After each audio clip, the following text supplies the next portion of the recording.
என்னங்க இது? சின்ன குழந்தை மாதிரி அழாதீங்க. என்னோட வேதனை எனக்கு தான் தெரியும் சார். யாரும் என்ன சரியா புரிஞ்சுக்க மாட்டேங்கிறாங்க.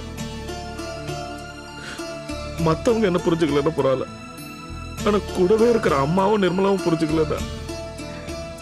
இல்லங்க, நீங்க அவங்க மேல வச்சிருக்கிற பிரியம் நிஜமானதுன்னு அவங்களுக்கு தெரியும். தெரிஞ்சு எப்படி பண்றாங்கன்னா எதுக்கு? என்ன நோக்கடிக்கிறதுக்கா? நம்மளோட ஒரே பிரச்சனை பொருளாதாரம் தான். காசு பணம் இல்லாததான் நினைச்சிட்டு இருந்தோம். ஆனா காசு பணம் இல்லாம இருக்கும்போது எல்லாருமே சந்தோஷமா ஒன்னா இருந்தோம். காசு பணம் வர ஆரம்பிச்சது, எல்லா பிரச்சனைகளும் ஆரம்பிச்சது. வெறுப்பா இருக்கு சார். ஏன் வாழணும், ஏன் சம்பாதிக்கணும், ஏன் சாதிக்கணும்னு இருக்கு. ஒரு நிமிஷம் யோசிச்சு பாரு. இந்த வயசுல அம்மா நிர்மலாவோட எங்கேயோ தனியா தங்கி கஷ்டப்படணும்னு என்ன தலையெழுத்தா? உடம்புக்கு முடியாத அம்மா இந்த வயசுல நம்ம பக்கத்துல. அப்புறம் நிர்மலா, அவ வாழ்க்கை ஏன் இப்படி அமையணும்? அவ என்கிட்ட சொல்றான், ஆனா நான் எடுத்த முடிவுதான் சரின்னு. தங்கச்சி நம்ம கிட்ட இருந்து பிரிஞ்சிருக்கிறது நல்லதுதான், ஆனா மத்தவங்க வாழ்க்கை மாதிரியே இவளுக்கு அமைஞ்சிருக்கு. தங்கச்சி ஒருத்தருக்கு கட்டி கொடுக்கணும், அவரோட நல்ல குடும்பம் நடத்துறா, சந்தோஷமா இருக்கான்னா அவன் நம்மளை விட்டு பிரிஞ்சிருக்கிறதுல நமக்கு எந்த வருத்தமும் இல்லை. ஆனா நிர்மலாவுக்கு கல்யாண வாழ்க்கை சரியா அமையாம நம்ம வீட்லயே வேதனையோட இருந்து இப்போ என் மேலேயும் மன வருத்தப்பட்டுக்கிட்டு எல்லார்கிட்ட இருந்து தன்னை துண்டிச்சுக்கிட்டு வனவாசம் போற மாதிரி இல்ல போறா. இது எல்லாத்தையும் பார்த்துக்கிட்டு நான் எப்படி நிம்மதியா இருக்க முடியும் சார்? எல்லாம் சரியாயிடுங்க. என்னத்த சரியாயிடும் சார்? நான் என்ன தப்பு பண்ண? செய்யறதுல ஏதாவது குறை வச்சிருக்கேனா? மாணிக்கம் காசுல தான் குறியா இருப்பான்னு ஊரே பேசுது. ஆனா என்னைக்காவது அம்மாவை பொறுத்த வரைக்கும், நிர்மலாவை பொறுத்த வரைக்கும் மனசளவுலயாவது குறை வச்சிருக்கேனா? அப்படிப்பட்ட என்ன பிரிஞ்சு போறாங்கன்னா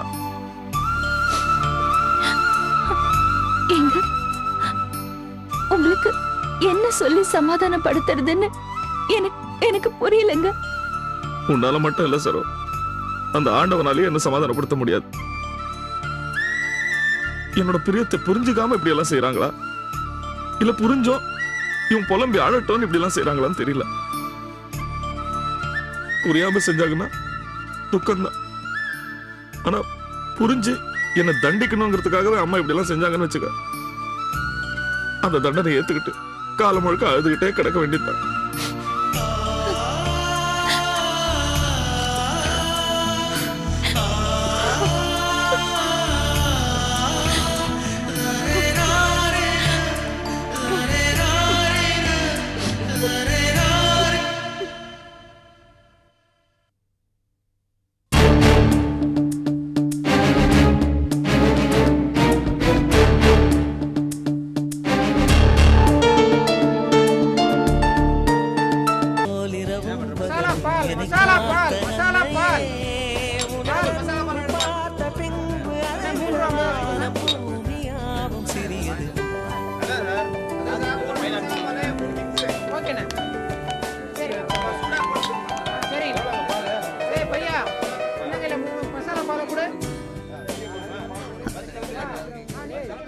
அம்மா, நான் உன்னை பஸ் கிளம்புலேருந்து பார்க்குறேன். நீ எதுவுமே பேசல. உடம்பு தான் சரியில்லையா? இல்லம்மா, மனசே சரியில்லை. ஏம்மா?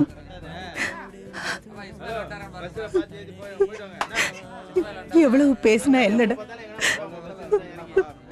வண்டி கிளம்பும் போது என் பிள்ளை கண் கலங்கி நின்னானு, அதை பார்க்கும் போது என் மனசே கலங்கி போச்சுடா. நிர்மலா கிட்ட பேசும்போது கூட அவன் கண்ணெல்லாம் கலங்கி தானடா இருந்துச்சு. என்னதான் கோவக்காரனா இருந்தாலும் அவனோட மனசு பூ மாதிரிடா. அப்படியே வாடி போயிட்டான்டா என் புள்ள. மா, எனக்கு உங்க 2 பேரை பத்தியும் நல்லா தெரியுமா. இப்ப நீ எங்க 2 பேர்கிட்டயும் அண்ணனை பத்தி சொல்லிட்டு இருக்கல, இதே நேரத்துல அண்ணன் இப்ப அண்ணி கிட்ட உன்னை பத்தியே புலம்பிட்டு இருக்குமா, எனக்கு தெரியுமா. ஒண்ணும் இல்லம்மா, இப்ப இந்த சிமெண்ட் கம்பெனி டீல் மட்டும் இல்லைன்னா நிச்சயமா அண்ணன் என்ன வரவிட்டு இருக்காது. தானே வந்து உங்க 2 பேருக்கும் தேவையானதெல்லாம் வாங்கி கொடுத்து செட்டில் பண்ணிட்டு தான் வந்திருக்கும். அது எனக்கு தெரியும்ப்பா. ஏண்டா செல்வம், அந்த சிமெண்ட் கம்பெனி விஷயம் சாதகமா அமைஞ்சதுன்னா நிறைய லாபம் வருமாப்பா? நிறைய லாபம் வருமா? எவ்வளவுப்பா கிடைக்கும்?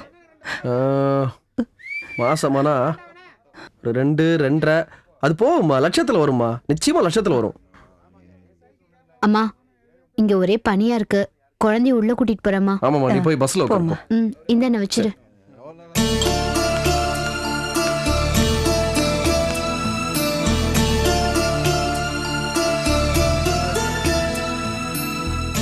இந்த பால் நல்லா இருக்குல்லம்மா? நல்லதாப்பா இருக்கு. ஏமா ஒரு மாதிரி சொல்ற? என்னமாச்சு? செல்வம், நான் முதல்ல மெட்ராஸ் வந்தது எனக்கு ஞாபகம் வந்துடுச்சுப்பா. ஆமாண்டா, உங்க அப்பா இறந்து போனதும் நான் ரொம்ப கஷ்டப்பட்டேன்டா. உள்ளூர்ல சொந்தக்காரர்களுக்கு முன்னாடி அசிங்கப்பட வேண்டாமேன்னு மெட்ராஸ்க்கு கிளம்பினேன். அப்பெல்லாம் இந்த அளவுக்கு பஸ் எல்லாம் கிடையாது. கையில வெறும் 200 ரூபாய் தாண்டா இருந்துச்சு. ஒரு காய்கறி லாரிக்காரங்கிட்ட கெஞ்சின. அவர் ஏதோ பெரிய மனசு பண்ணி நம்மளை எல்லாம் ஏத்திக்கிட்டாரு. அது குளிர்காலம். நீங்க 3 பேரும் குளிர்ல நடுங்கி என்ன அப்படியே கட்டி பிடிச்சுக்கிட்டீங்க. விடிய விடிய தூங்காம நான் கொத்தமல்லி மூட்டை மேல சாஞ்சி படுத்து அழுதுகிட்டே வந்தேன். அழுது என் கண்ணுல வீங்கி போச்சு.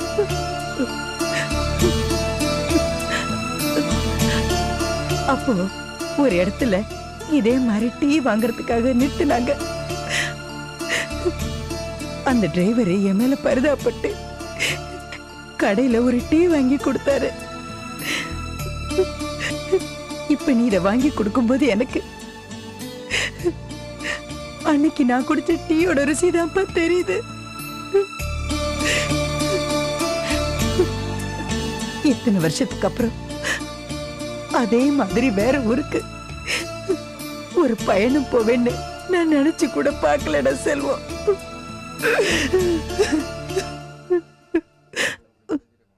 ஏன்பா கொஞ்சம் முன்னாடி சொன்னி லட்சக்கணக்கில் லாபம் வரும்னு. உன் தங்கச்சியோட சம்பளம் எவ்வளவுன்னு தெரியுமா? 2500 ரூபாப்பா. வெறும் 2500 ரூபாய்.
ஐயோ.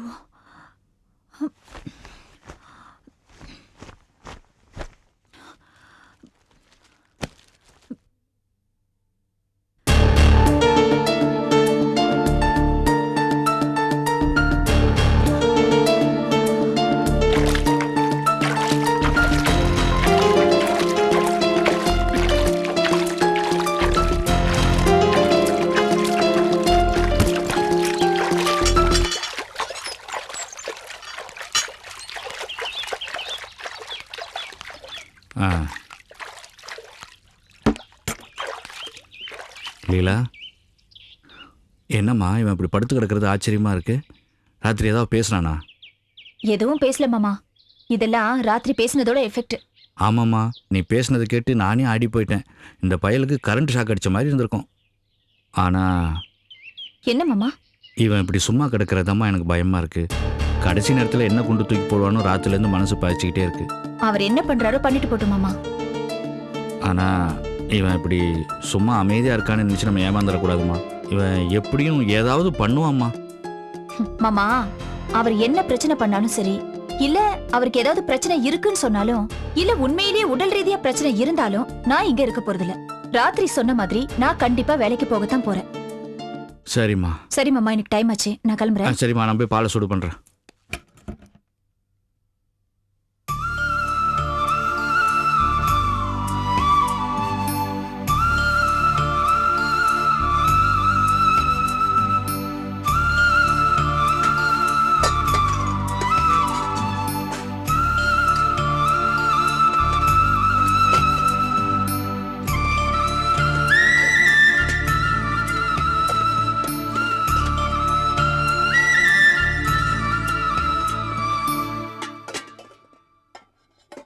என்ன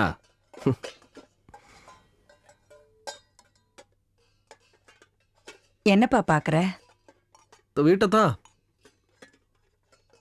இந்த வீட்டை பாக்குறதுக்கு என்ன இருக்கு? இல்லைம்மா, இந்த வீட்டை பார்க்கும்போது எனக்கு நம்ம பழைய வீடு ஞாபகம் வருது. கிழவி வீடுல. நாங்க கூட அன்னைக்கு இதை தான் பேசணும். சக்கரை சுத்தி பழைய நிலைமைக்கு வர்ற மாதிரி. நானும் எங்கெங்கயோ சுத்தி இப்ப பழையபடியே பழைய வீடு மாதிரி ஒரு வீடு, பழைய பழப்பு மாதிரி, காசுக்கும் கஞ்சிக்கும் கஷ்டப்படுற பழப்பு மாதிரி பழைக்கணும்னு எனக்கு எழுதியிருக்கு. அதான் காலம் போன கடைசியில இங்க வந்து சேர்ந்திருக்கேன். யாரம்மா நீ குத்த சொல்ற? நீயும் நிர்மலாவும் ஆசைப்பட்டு தேடிக்கிட்ட வாழ்க்கை தானே அது.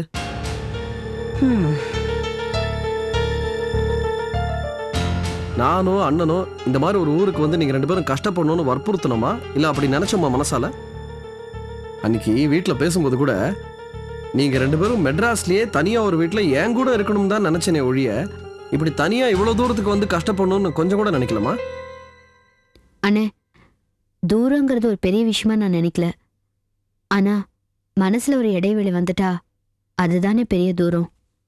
அப்படி இல்ல நிர்மலா, நீ தனியா இருக்க கூடாதுன்னு நான் சொல்லல. தாராளமா தனியா இரு. எதுக்கு கஷ்டப்படணும்? என்ன அவசியம் ஆயிடுச்சுப்ப?